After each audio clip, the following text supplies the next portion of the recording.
What's up, everybody? Baird from Bristol Meantime. Today we're going to do something a little different. Instead of doing a watch review, we're going to talk about a watch repair a little bit. Maybe the eBay phenomenon of Frankensteining watches, which is a shame, but it happens. Anyway, I found this watch in a watch pile.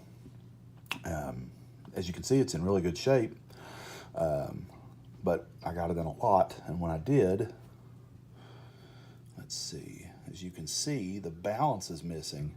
Also, this is a 7S26C. I think this watch actually originally came with an A, so I don't know what somebody did with this thing, but watch is in good shape. I kind of forgot about it. So today, I bought a new 7S26 movement, and we're going to put it in this watch, and just kind of keep it for ourselves. Obviously, if I ever sold it, I'd have to tell you it was Frankensteined, but I don't have any intention of selling it, and we'll get into that in a little bit. Another thing I wanted to do was show you this Alpina watch that in high def, because the review I did was in such low quality, but I just wanted to kind of give you a high def look at that watch. So anyway, it's a good watch. If you saw it review, it's not running now. I haven't worn it in a few days, but you can see that it looks a lot better in high definition than low def. And today I'm wearing an affordable classic, the Vostok Amphibia. This is an 090 tonneau case model, and I have mine on a shark mesh bracelet rather than the bracelet it came with. This is an unbelievably affordable classic. I mean, these things, you can pick these up for nothing. So anyway, let's get into what we're going to do today, which will be basically putting this movement into this watch, and we'll get into why I bought an entire movement instead of just parts. But anyway, that's what we're going to be doing today. So first and foremost, I bought this watch in a lot. And when I got it, I could see that it didn't work, and it looked like it didn't, immediately you can see something's already wrong with it. This model is still around, this particular Seiko 5 model, but they changed the hands. These are the older style hands. The newer style, this looks like has very hands on it that look very much like a Rolex Datejust, whereas the new one has these kind of cheaper looking hands, in my opinion. These are nicer, but I don't think these ever came with a 7S26C. I think they came with an A. So this one's already been, something's wrong with this one already. And this is what you find a lot on eBay, and you've got to be really careful. That's Frankenstein watches, especially in like Oruses and HMTs and what have you, man. They've all been Frankensteined, and that's fine in my opinion. It's okay to Frankenstein one to keep one running, but if you're gonna do that, you need to let the buyer know that that's what's happened. And like I said, in this case, it didn't matter because I bought it on a lot, so it was no big deal. But the buyer needs to know, and that's the thing. eBay's really deceptive. I don't think anybody lets anybody know. But in this case, I'm not rebuilding this watch to sell it. If I ever did sell it, I'll take a loss on it, because these watches don't cost anything.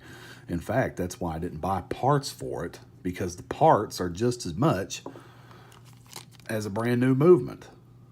So, we're just going to do that. It does say quartz. That's kind of funny, because it is a mechanical.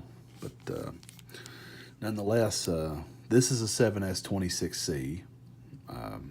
So it's also, I think, the wrong movement for this. But, we're going to put this in here. As you can see, this one does not have the day wheel on it. So we will have to move the parts from the that move the day wheel from this watch to that one. So we'll have to do that too. But hopefully after it's all said and done, we'll have a a nice little, nice little watch for everyday wear. But like I said, as far as Frankensteining is concerned, be very, very careful. Do a lot of research when you get on eBay and buy watches. So many of them are Frankenstein and not original anymore. And like I said, that's fine, but you don't want to go spend $1,000 on something that's not original. You know what I mean? It's different in this case. It's a $60 watch. Nobody cares. But I've seen vintage Orises on there that I know have been chopped all to pieces, and people are asking a price of them like they're originals, and they're not, and that's not okay. That's not okay. So do your research on vintage watches, or on any watch that isn't new, or something you can't see right off the bat. Do your research so you don't get screwed, basically. But that's what we're going to be doing today with this one. We're gonna swap some parts over and make this watch usable again, hopefully. The first thing we have to do is open the case, obviously, and as I suspected, somebody's been in this one. This thing's going to open pretty easily. We didn't even have to put it in a vise. So,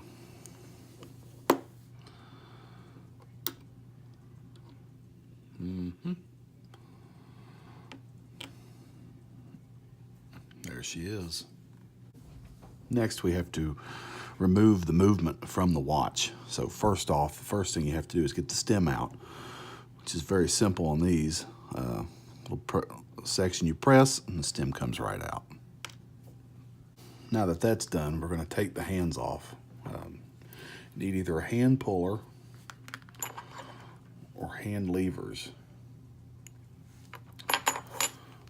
Now, you don't want to scratch the dial when you do this. There are two ways to do it. You can buy things like this that you slide up under the hands to remove them, or you can take a piece of plastic and lay it down on top of it and pull the hands off.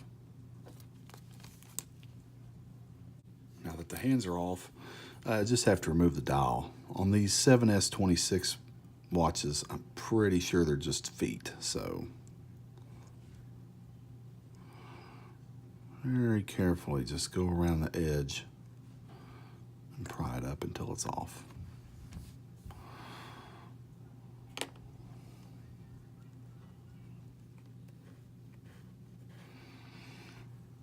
Now, like I said, what we're going to have to do on this one, since this new one doesn't have a date on it, is we're going to have to transfer some of this stuff from that one to this one. And I can already see, just by looking at it, that somebody's been in this one because there's no C-clip holding that day wheel on, which luckily the new one came with, actually. It came with a new C-clip, so that's good. So it looks like the only difference is just this, it's just the only thing I really need to transfer over is this one wheel. That one right there. Just put this guy right over here.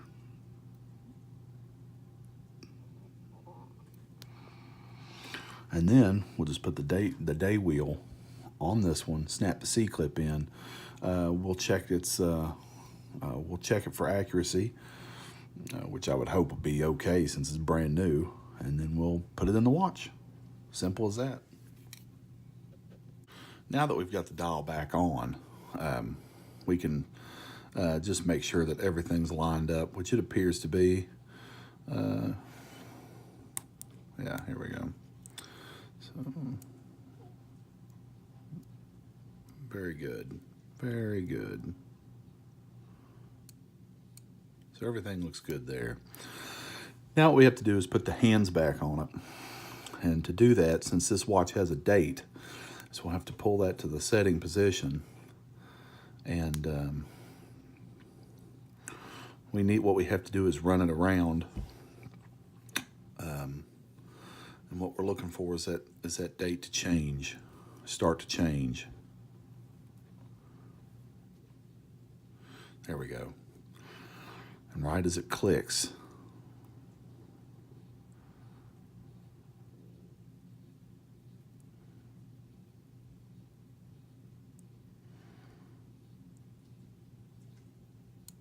That's midnight. So now we'll put the hands back on. To put the hands back on, it's good to have a, I actually have a tool for that. Basically, I have they make a bigger tool, obviously. This is a hand press tool used to press the hands on. What you'll do now is just line the hour hand up with midnight and line the minute hand also up with midnight and press them on. The second hand doesn't matter. It doesn't matter, but the hour and minute hand have to be lined up at midnight now. So now we've got our hands on. It's a simple matter of recasing the watch. First, I'm going to stick it on our time grapher and just see how it is. Okay, so this thing's actually beating pretty well for being brand new. I had to adjust it just a little bit. It was a little slow, but I've got it within Seiko specifications now. Typically with a new movement, you should really tear it down and clean it up, oil it and all that. But this is just like I said, this is just it's kind of a throwaway. I mean, and the thing about it is, though, is that the movement is 75% of the cost of the whole watch. So there's really nothing that you're never going to recoup your cost on this. So like I said, it's a project. We're doing this on the cheap. It's not a luxury timepiece or anything, which you would hopefully never do with something like that. But with this one, like I said, this is just something I found in a junk pile and figured I'd put it back together and do something with. But anyway, now it's time to recase it. So we'll do that next. First thing we have to do is get this the temporary stem out of it. Again, that's very simple. I don't know if you can see it. Let's see. On these 7S26s, let's see here. The release,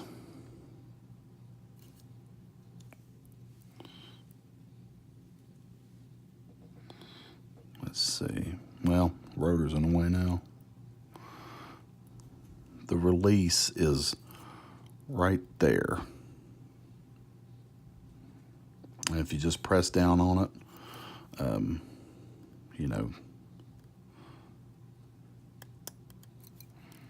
stem should pop right out. So now she's ready to case, and then we will put the other stem back in it and call it done. If you're like me, you definitely don't want to do this twice. So one thing I do is I bought an air blower. You're just going to want to make sure you blow out any dust on the inside and on the dial before you case it. Now this crystal's got a few scratches on it, so it looks like dust, but it's actually, that's all it is. But then let's see here.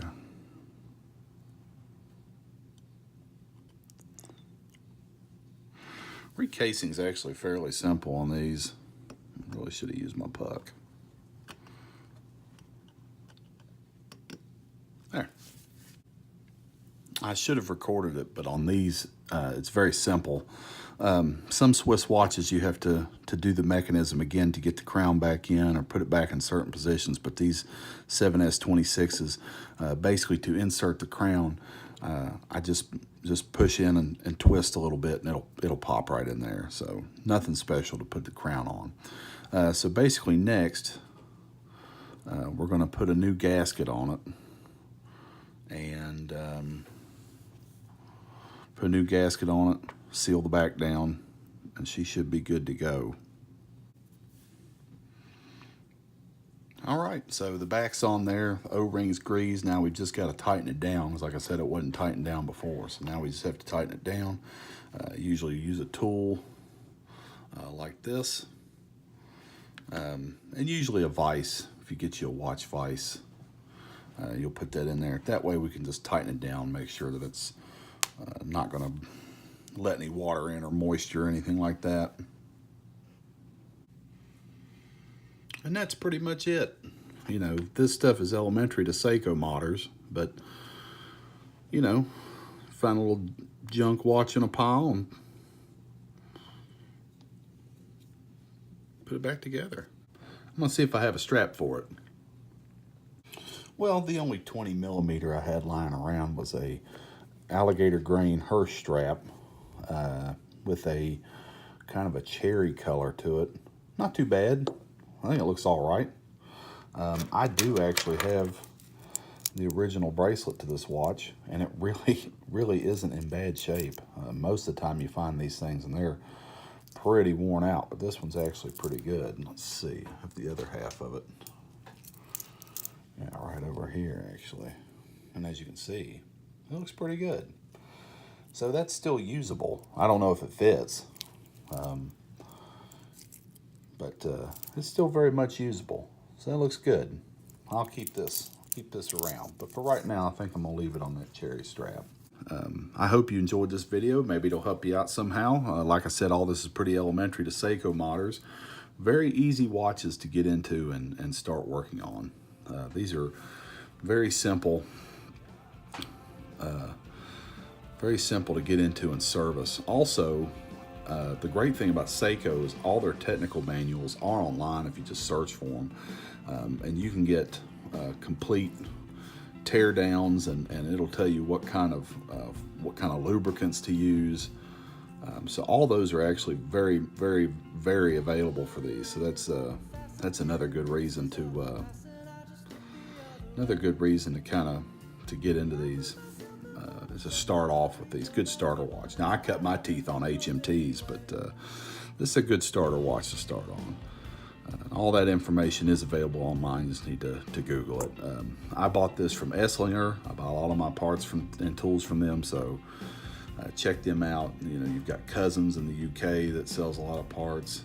But this is a fun little project. I think it turned out pretty good. You know, it's not perfect. Someday I could replace the crystal, polish up the case a little bit. It's a little rough around the edges, but you know, not a bad looking little dress watch.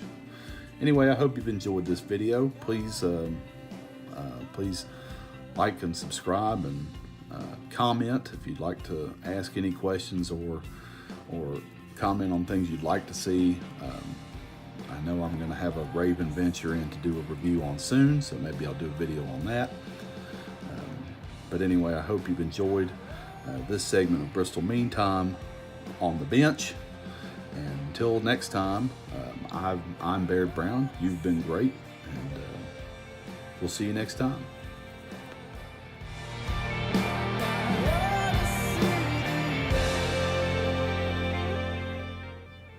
That looks pretty good.